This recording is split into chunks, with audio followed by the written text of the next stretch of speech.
Apa hubungan taktik perang Putin di fase keempat ini dengan akan membuat dunia dalam keadaan depresi? Bagaimana memahami Amerika yang memiliki 80 pangkalan militer di dunia, dan apa strategi Tiongkok mengepung dunia dengan membeli 80 pelabuhan di berbagai negara dunia yang semuanya bisa goncang dengan taktik perang fase keempat yang diubah Putin dari rencana awalnya penaklukan Ukraina menjadi menantang hegemoni dunia. Sahabat, melihat perang Ukraina yang secara berita mulai meredup, kemudian ditutup dengan berita Shanghai dan 23 kota Tiongkok terpapar gelombang 4 virus, di mana di sisa dunia mulai menganggap corona sebagai endemik seperti flu karena obat-obatan dan vaksin produk Big Pharma sudah berhasil kampanye jualannya. Sehingga walau banyak masih ke depannya keterpaparan, obat barang dagangan sudah aman jualannya. Pasar sudah tercipta, suplai Big Pharma sudah tersedia. Orang-orang pejabat-pejabat pemerintah di berbagai dunia sudah dipegang semua oleh Big Pharma. Kampanye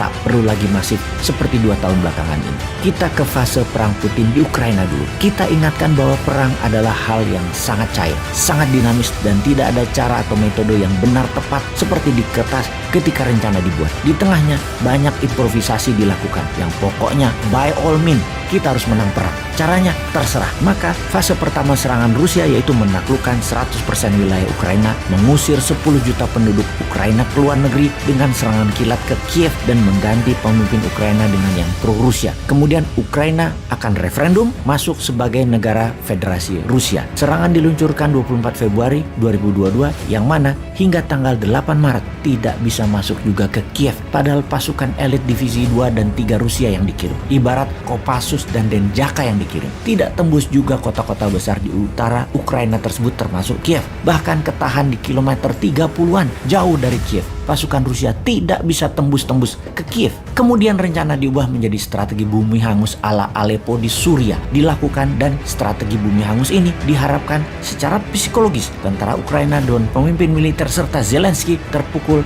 kemudian menyerah. Ternyata hal itu tidak terjadi. Fase 3 pada sekitar 28 Maret, seluruh pasukan di utara Ukraina ditarik mundur, difokuskan ke kota-kota besar, kota pertahanan terkuat dari Ukraina di sisi timur Ukraina dan sisi selatan Ukraina. Itu semua diperkuat oleh Rusia. Mereka hanya mempertahankan wilayah yang banyak keturunan Rusianya. Itu aja yang difokuskan. Secara pencapaian militer, Rusia berhasil menaklukkan 20% wilayah Ukraina, dan ini solid win alias kemenangan mutlak. Namun di 80% wilayah Ukraina masih belum banyak kemajuan. Apakah Rusia masih mau maju mengambil seluruh wilayah Ukraina? Ini kita lihat di fase keempat yang di hari ke-60-an mulai dilakukan. Apa taktik perang yang dilakukan di fase keempat ini oleh Putin? Rusia mengepung dan tidak menyerang frontal, namun perlahan. Dia mengistirahatkan tentara utama, dirotasi tentara kedua, atau kalau kita ilustrasikan setelah Kopassus masuk, saat ini Kostrad yang masuk. Tidak perlu military agresif, tetapi mempertahankan dengan kepungan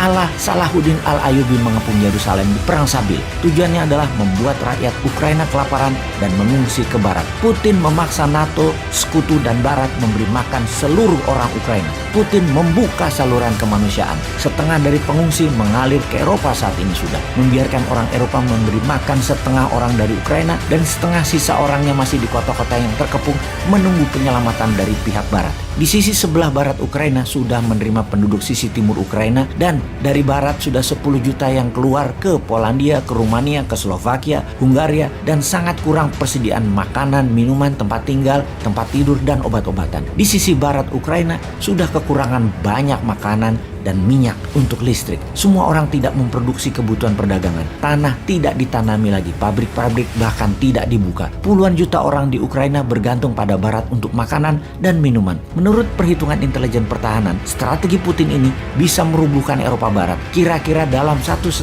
tahun ke depan, tanpa meluncurkan rudal, Putin akan membuat Eropa Barat, NATO, dan sekutunya berada dalam kebangkrutan. Di fase keempat ini, strateginya adalah Putin mengepung. Sementara pihak NATO tadinya berpikir Putin gagal di Ukraina. Namun menaklukkan 20% wilayah bagi pihak Rusia adalah kemenangan. Pihak NATO juga berpendapat semakin panjang perang Rusia akan merugi. Ternyata ketika strateginya mengepung seperti dilakukan sekarang, di mana pengungsi didorong ke barat, ini adalah taktik perang yang pihak barat tidak pernah bayangkan akan menerima 30 juta manusia pengungsi. Dikasih makannya bagaimana? Tinggalnya di mana? Eropa Timur, negara yang menerima pengungsi, mulai teriak-teriak sekarang kehabisan makanan, yang mana harga-harga makanan dunia dunia itu naik. Pasukan Ukraina yang menanti dengan perang gerilya tidak bisa menyerang karena menerima ribuan orang mengungsi sekarang seakan-akan menjadi tameng. Dalam fase keempat ini membingungkan dunia pastinya. Banyak ahli militer berpendapat bahwa Rusia tidak berani melakukan perang panjang. Tapi kenyataannya adalah sebaliknya. Ini adalah perang panjang yang dimainkan Rusia.